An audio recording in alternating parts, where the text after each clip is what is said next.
Like any other art form, music, novel, poetry or play, film needs to communicate with its audience. This is true for all film, popular or art house. But as a visual and auditory medium, film works in a different way to the novel or other print texts. A film like this 1992 Australian film A Woman's Tale by Paul Cox talks or connects to us, the audience, through a variety of voices. Leading the conversation is the film director, whose role is like that of the conductor of an orchestra. It is the director who shapes, directs, the creative talents of a diverse group of people to create the work. In the end, something almost magical can happen. If you're in tune with your subject and everything seems to somehow respond. If, for instance, you're thinking about a film you're making, you'll find everything you see suddenly seems to relate to it. You become very obsessively involved.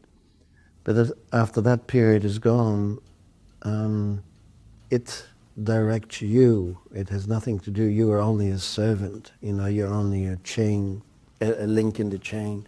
You suddenly, the more you're in tune with that, and the more the people you work with are in tune with this, the more you can respect this other God that comes in, that takes over. And it is like it's like a religion, it's a religious thing. And it becomes a marvelous journey into the unknown. And it takes you over, it's not you being in charge. That's a nice part, you're just serving the gods. A Woman's Tale is a film where Cox is serving the gods. But in all that, he hasn't forgotten his audience. Well, now he's gone. How old we all are. I'll make you some coffee in a moment. Oh, don't rush it, Milenka. Yes. Paul Cox's view of the relationship between the director and his audience is different to that of mainstream filmmakers.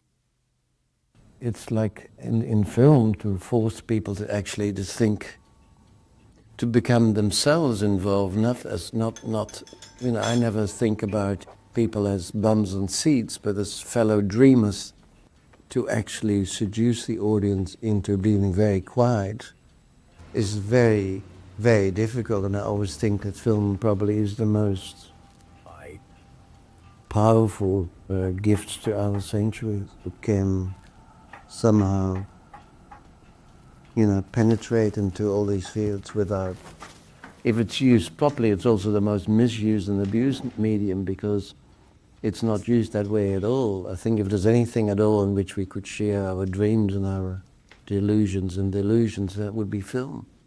And for me, then there's only one way of doing it is by just stepping into the unknown, making things either explode or become very, very quiet. Often I go somewhere and people ask me, what your films are so self-indulgent and so personal and all that, and for whom do you make them? And this is also a very mean and nasty question, of course.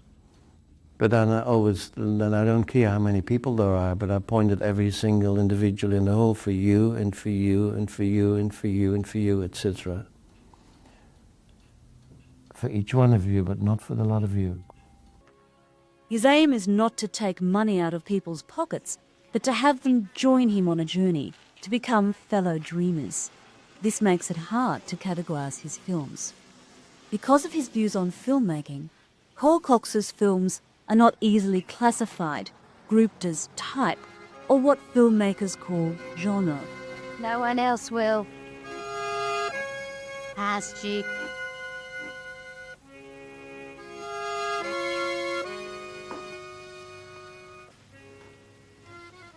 You sure you don't mind us here? Oh, don't start that again. A Woman's Tale is the story of a dying woman, her battles and triumphs in the last weeks of her life. This suggests a social drama genre, or perhaps a melodrama. But the emotional impacts and themes of the film place it in other categories. The bonding between the two main female characters and their heroic stature might suggest a feminist genre.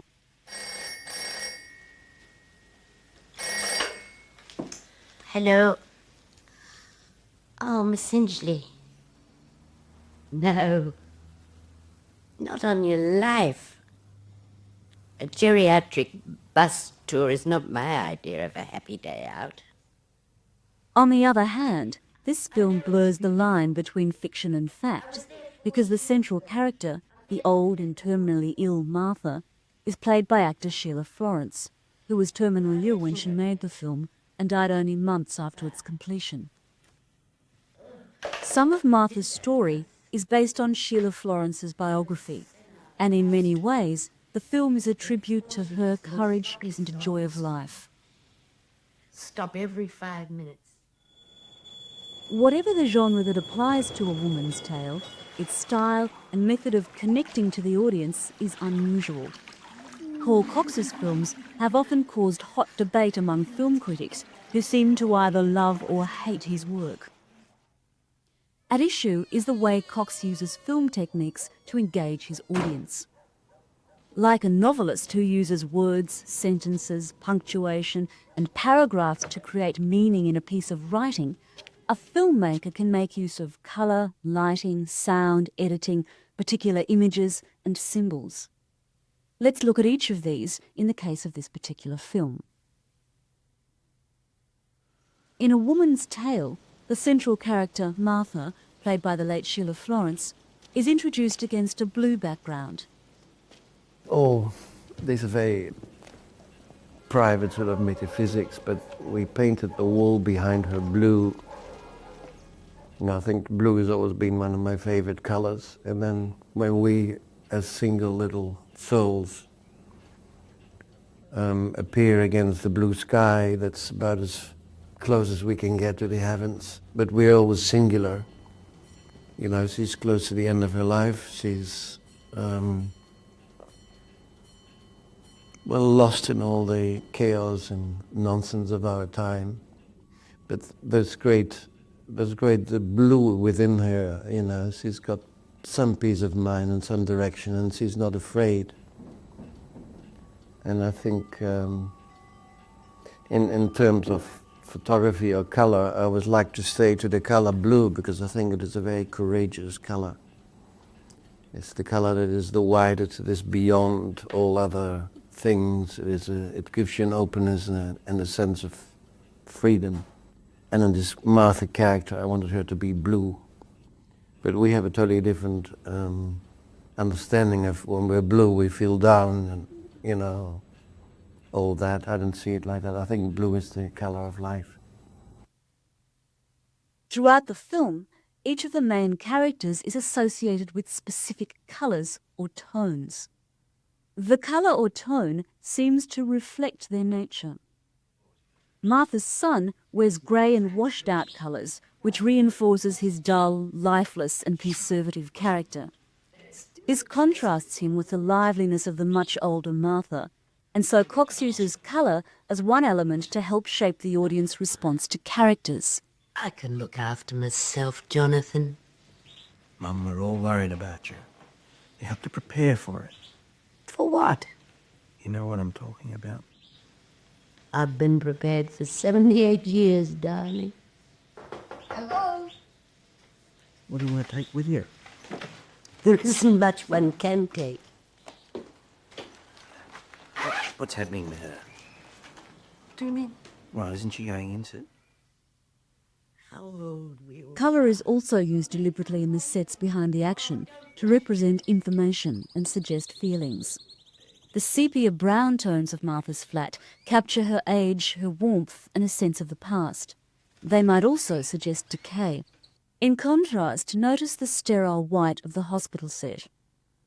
This manipulation of colour adds to the depth of meaning and richness of the film. Film techniques are all intricately linked. Colour is naturally linked to lighting. Lighting is another very powerful tool used by the filmmaker to convey ideas, moods, and shape audience responses. Its power is very clear in one of the most challenging scenes in A Woman's Tale, the bath scene. Of course, there had to be a great delicacy about the way the body was lit. It's already, you know, it's just very strange to think about that body that's now gone and burned. but it is already in that stage almost, and of course to light it so that you can see it totally would also seem totally wrong. But it's basically all related to those sort of moments, these dramatic moments are related to paintings that I've admired, especially in that respect, Rembrandt. It also had to relate to her memories, and her memories are pretty dark. The memories that come forward are memories of the war and death and destruction. And that's not a very, you can't put too much light onto that. Here the lighting confronts us with the reality of age, not as a shock tactic, but perhaps to arouse sympathy so the audience might experience the fragility of Martha. Also, the soft dark of the light on the water sets a reflective mood and leads easily into the past, Martha's memory and the flashback scene. The power of light is also demonstrated in the smoking scene. The way she moves from the light to the blackness and back again could suggest to the audience the transience of Martha's life, of the very thin thread which is keeping her from death. There's one moment in Woman's Tale when she goes to the window to watch the tram and then goes back. There's just a streak of sunlight coming through the window. We had this shot twice with help of artificial lights. But I said, well, let's do it once without light. Just use that streak of light. Let her go into their darkness, light a cigarette, come forward, because there's enough light to get the right exposure. And that is, of course, the most powerful shot, because it explains, you feel her, you sense her, you know where she is, and yet you see nothing else. And why is that? Because as they say, the light speaks, it speaks for people. And it says much more, and we can't do anything, adding anything to that is silly. Music too can have similarly dramatic effects. Sound and music have a special place in this award-winning film.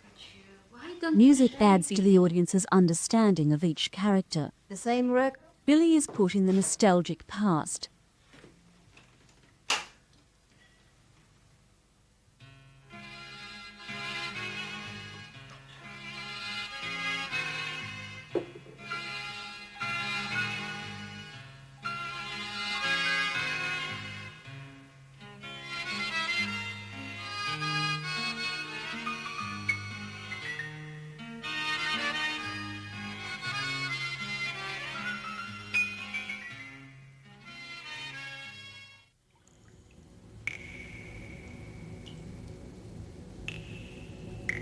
Sound is used particularly effectively in the bath sequence, where the sound of the water is used as a connecting point with a flashback to Martha's past.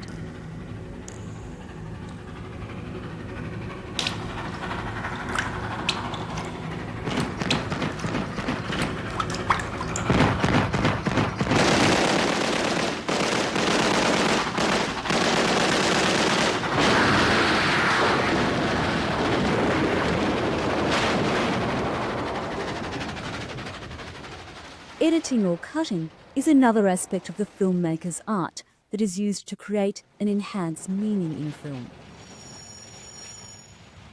Like a writer who controls word selection, sentence length and paragraph order, a director through the film editor reinforces and helps create the meaning in a film with the selection, length and order of scenes. The director can have a vast store of images that can be put together to create meaning in film. A good example is the playground sequence. By cutting from the two elderly characters to the lovemakers, then back again, the director sheds light on both the nature of love and the nature of aging. Like in a poem, where two conflicting images reflect off each other to create a different meaning to each, so too, cutting from one scene to the other ensures that the scenes reflect on each other. In this case, because of the association with the old people, sexual love is shown as temporary, a feature of relationships that burns and then fades.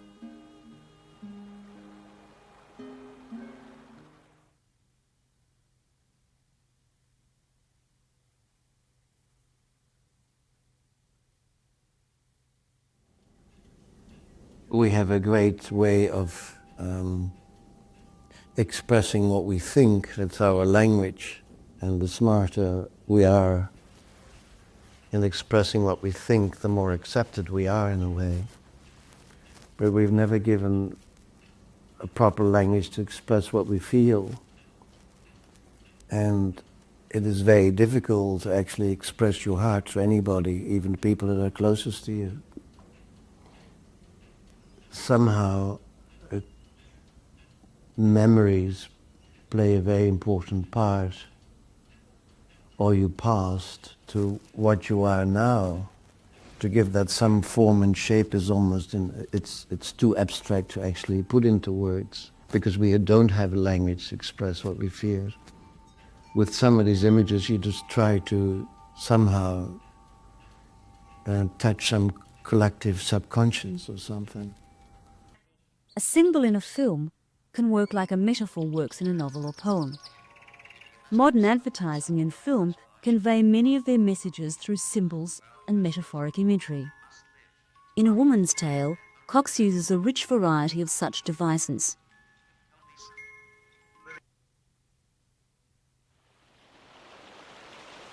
In many cultures, water is a symbol that refers to cleansing, female sexuality, the human spirit, and life.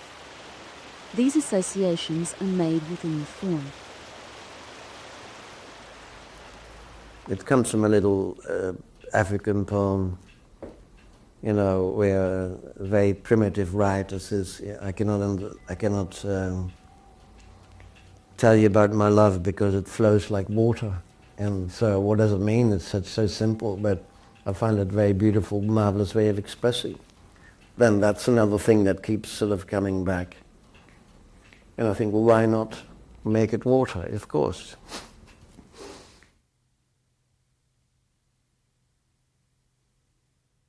In Western literature and art, hands are often associated with connecting, caring, and loving.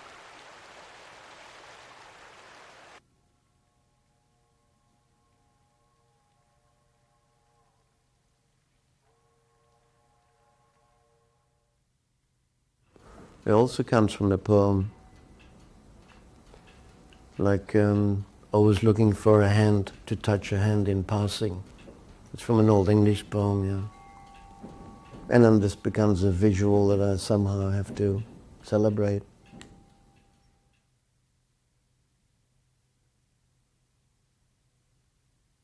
Public transport is quite a modern phenomenon, but travelling and making journeys have traditionally been associated with the passing of time and the journey of life. Transport, and in this case trams, could be seen as life going on and time passing, the inevitable march of time.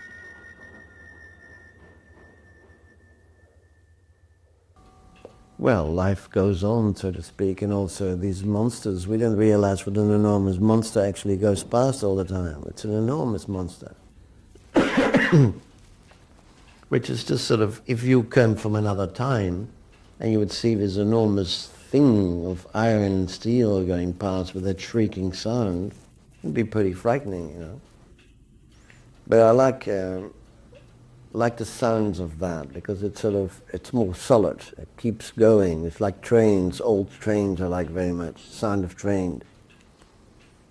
If something, it's the journey itself, of course, not the arrival, the journey. And they seem to be more symbolic of the journey than a car or whatever you had.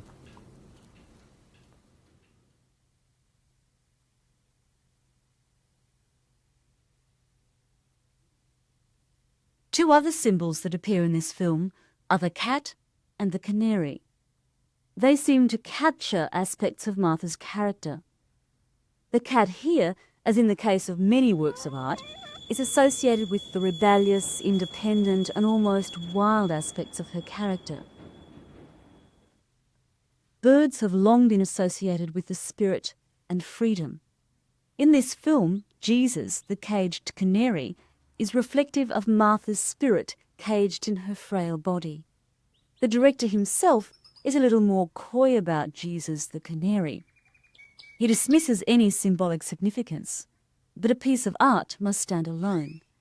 The director has just one opinion. Well, it is rather pathetic that her companion, the one she speaks to, is a caged bird, you know. It's also very cruel to put a bird into a cage, but they're already born within captivity, and when you let them out of the cage, they're glad to get back in, so there's no great symbolism. It's just strange that the only person she has regular conversations with has to be a caged bird. There are, of course, many other symbols and images in the film. The swaying slow-motion tree as Martha leaves the hospital.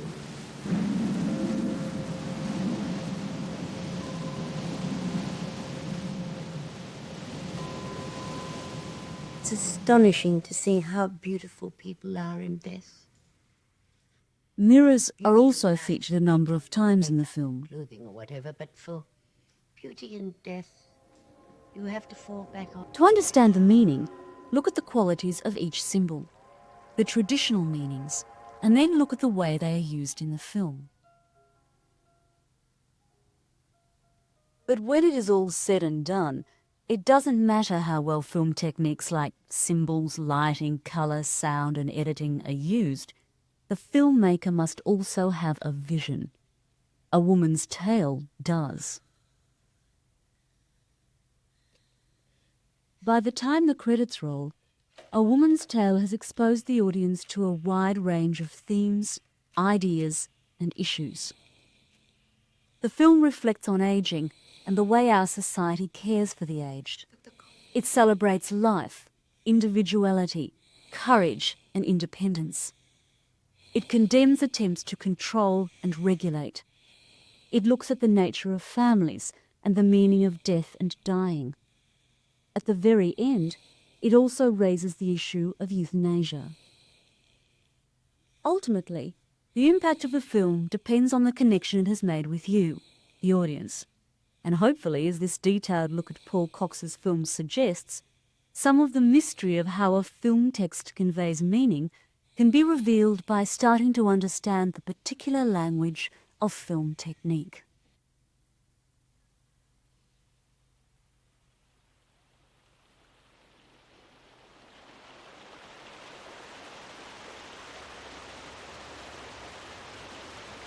When you see a film that really touches you, it suddenly stops you. It stops your life, and I think it's terribly important when we can give these moments to one another.